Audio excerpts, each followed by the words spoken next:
Hello दोस्तों, मैं सचिन आपका स्वागत करता हूं अपने YouTube channel Hindi horror stories ocean में। दोस्तों, अगर आपको हमारी वीडियो अच्छी लगती हैं तो प्लीज़ उन्हें लाइक और शेयर ज़रूर करें।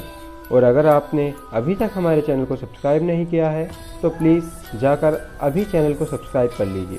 और इस चैनल के माध्यम से दिखाई गई सभी कहानियां केवल मनोरंजन के लिए है। इससे हमारा उद्देश्य किसी भी धर्म या संप्रदाय के लोगों की भावनाओं को ठेस पहुंचाना नहीं है। अतः किसी भी प्रकार का कोई दावा मान्य नहीं होगा। दोस्तों, यह कहानी शादाब जी ने हमें भेजी है और उन्होंने बताया है कि यह कहानी आलिया की है। आलिया अब 21 साल की हो चुकी है और उसकी शादी भी हो चुकी है, लेकिन यह कहानी तब की है जब वह केवल 17 साल की थी। वह बड़े ही खुले मिजाज की लड़की थी। वह भूत पिशाच तथा आत्माओं की बातों को हमेशा अंधविश्वास माना करती थी और उनका हमेशा मजाक बनाया करती थी। उससे एक कमी उसमें यह भी थी कि जब भी उसे किसी काम को करने से मना किया जाता तो वह उस काम को ज़रूर करती थी। उसे कोई भी किसी भी काम को करने से टोके, यह बात उसे बिल्कुल भी पसंद नहीं थी। और इस बात को हम उसकी कमी इसीलिए बता रहे हैं क्योंकि इसी आदत की वजह से उसकी ज़िंदगी में एक बहुत ही दर्दनाक हादसा हुआ। दरअसल यह बात तब की है जब हमारे गांव के परिवार ने आपस में थोड़ा झगड़ा हो गया था और वह झगड़ा बढ़ते बढ़ते इतना बढ़ गया था कि उसी परिवार की एक लड़की ने, जो कि बहुत जवान थी, अपने ऊपर तेल छिड़ककर आग लगा ली थी। उसने आग तब लगाई थी जब घर में कोई नहीं था और दरवाज़ा भी उसने अंदर से बंद कर लिया था। लेकिन आग लगने के बाद वह इतनी दर्दनाक चीखों के साथ चिल्ला रही थी कि कोई कमज़ोर दिल वाला सुन ले तो शायद ही वह डर के मारे जीवित बच पाएगा। आस पड़ोस वालों ने जैसे तैसे दरवाज़ा तोड़कर उसे बचाने की कोशिश की, लेकिन वह भी नाकाम रही क्योंकि जब वह उसे बचाकर बाहर लाए तब वह पूरी तरह से झुलस चुकी थी। उसका शरीर मानो तंदूर की तरह पूरी तरह जल चुका था। उसके कपड़े जलकर उसके शरीर से चिपक चुके थे। मक्खियाँ उसके ऊपर आसपास घूम रही थी। उसकी शरीर को देखकर ऐसा लग रहा था कि इसकी कितनी दर्दनाक मौत हुई है। यह उसको देखकर आसानी से बताया जा चुका था। आलिया के माँ बाप ने उसे वहाँ जाने से सख्त मना किया था। उससे कहा गया था कि चाहे कुछ भी हो जाए तुम वहाँ नहीं जाओगी, लेकिन उसकी यह गंदी आदत उसको ऐसा करने से कैसे रोक सकती थी। उसने अपने माँ बाप से कहा कि ठीक है, वह वहाँ नहीं जाएगी, लेकिन बाद में नज़रें चुराकर कुछ बहाना कर वह वहाँ चली गई। और वहाँ जाते वक्त उसके मन में सब यही बातें चल रही थी कि भूत पिशाच जैसा कुछ नहीं होता है, यह सिर्फ केवल मजाक की बातें हैं और यह केवल इसीलिए कहा जाता है ताकि हम बच्चे डर जाएं। और ऐसा सोचते हुए, ऐसे ख्यालों के साथ वह उसे देखने चली गई। लेकिन उस लड़की के आधे जले हुए शरीर को देखकर उसके पैरों तले ज़मीन खिसक चुकी थी, क्योंकि वह इतना भयानक था कि किसी को भी हार्ट अटैक आ सकता था। उसे देखकर उसकी ज़ोरों से चीख निकल गई और वह वहीं बेहोश हो गई। वहीं के कुछ लोगों ने उसे होश में लाया और वहाँ से घर भेज दिया।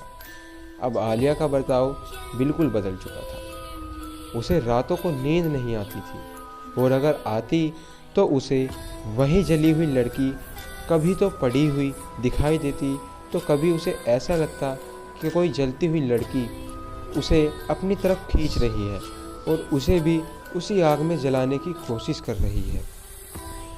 ऐसा सब देखकर वह बुरी तरह चिल्लाती, रोती, बिलखती और ज़ोर ज़ोर से अपनी माँ से कहती कि मुझे बचा लो, मुझे बचा लो, वह मुझे मार डालेगी, माँ मुझे बचा लो।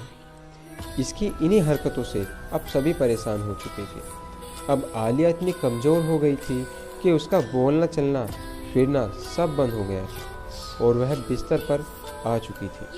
लेकिन पता नहीं चिल्लाते वक्त रोते वक्त उसमें इतनी शक्ति कहाँ से आ जाती थी कि वह इतने ज़ोरों से चिल्लाती थी। अब उसको देखने आए डॉक्टरों ने, वैद्यों ने, सभी ने अपने हाथ ऊपर कर लिए थे। उसकी हालत में कोई सुधार नहीं था। तब पड़ोस के ही एक बुढ़िया ने उसकी बिगड़ती हुई हालत को देखकर उसके माँ बाप से कहा कि इसे किसी दरगाह लेकर जाओ। उन्होंने अपनी बेटी की जान बचाने के लिए जो जो उपाय वो कर सकते थे सब किए। उन्होंने फिर ऐसा ही किया। उन्होंने उसे कल सुबह ही दरगाह ले जाने का विचार किया और फिर अगले ही दिन वो उसे गाड़ी में बैठाकर दरगाह ले जा रहे थे। अब जैसे जैसे वो दरगाह के नज़दीक पहुंचते जा रहे थे, वैसे वैसे ही आलिया का बर्ताव अब बदलता जा रहा था। वह खूंखार और डरावने जंगली जानवरों की तरह घुर्राने लगी थी। अब उसमें इतनी शक्ति आ चुकी थी कि अब वह अपने माँ बाप और उसके चाचा यानी कि मैं, मुझसे भी अब वह संभाले नहीं संभल रही थी। दरगाह पहुँचते पहुँचते जैसे तैसे हमने उसको संभाला। उसने रास्ते में अपनी माँ के गले को दबोच लिया। उसको देखकर ऐसा लग रहा था कि मानो यह आलिया नहीं कोई और ही है। दरगाह पहुँचते ही जैसे तैसे हमने उसकी माँ को उसके हाथों से छुड़ाया। उसकी माँ भागकर गई और बाबा को बाहर लेकर आई। बाबा के कुछ चेले उसे बड़ी मुश्किल से अंदर लेकर गए क्योंकि वह किसी के भी संभाले अब संभल नहीं रही थी। तब बाबा के पूछने पर भी आलिया कुछ नहीं बोली और चुपचाप मुस्कुराती रही। बाबा ने उससे चिल्लाकर कहा कि बता तू कौन है और क्यों इस बच्ची के शरीर को तबाह करना चाहती है। इसे छोड़कर चली जा वरना मैं तुझे इस पाक पानी से यहीं जलाकर भस्म कर दूंगा। बाबा की यह बातें सुनकर वह जोरों जोरों से बड़ी बुरी तरह हंसने लगी और उसे हंसने के बाद बाबा से कहा, मैं इसे छोड़कर कहीं नहीं जाऊंगी।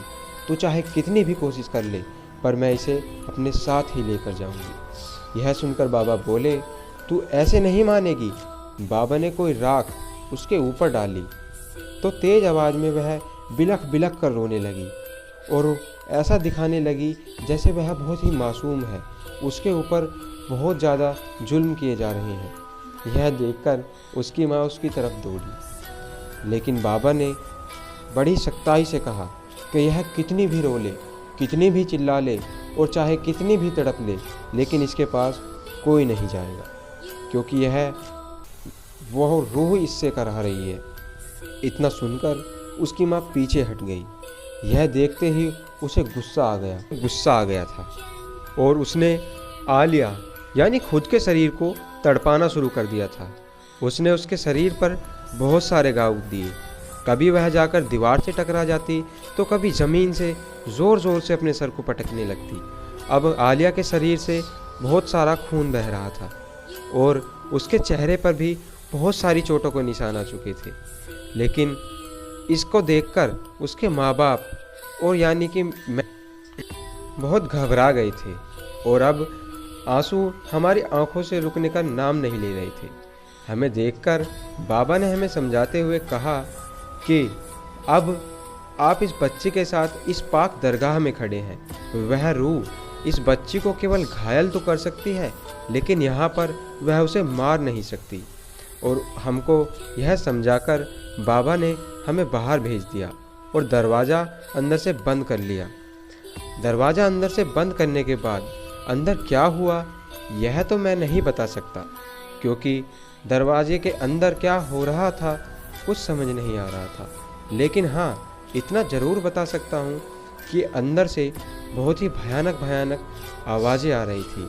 कभी आलिया के रोने की आवाज़ें तो कभी उसके तड़पने की आवाज़ें और कभी कभी तो हद ही हो जाती क्योंकि आलिया की बहुत ज़ोरों से चिल्लाकर हंसने की आवाज़ें सुनाई दे रही थी जो कि किसी भी इंसान को खौफ से भर देने के लिए काफ़ी थी।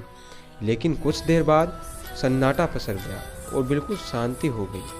अब बाबा बाहर आए और बाबा ने हमें बताया कि तुम्हारी बच्ची पर किसी ऐसी आत्मा का साया था जिसने अपने आप को जलाकर मार डाला था।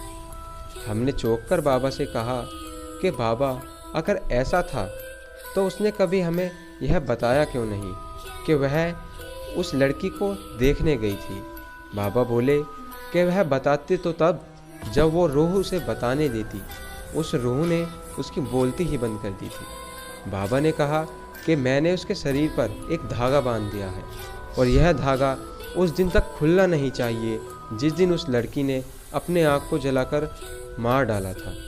बाबा का यह कहने पर हम थोड़ा डर गए और हमने बाबा से कहा कि बाबा, क्या खतरा भी टला नहीं है? बाबा बोले, अब वह कुछ नहीं करेगी, लेकिन हाँ, इस बात का ध्यान जरूर रखना कि जब तक मैं कहूँ तब तक ये धागा खुलना नहीं चाहिए।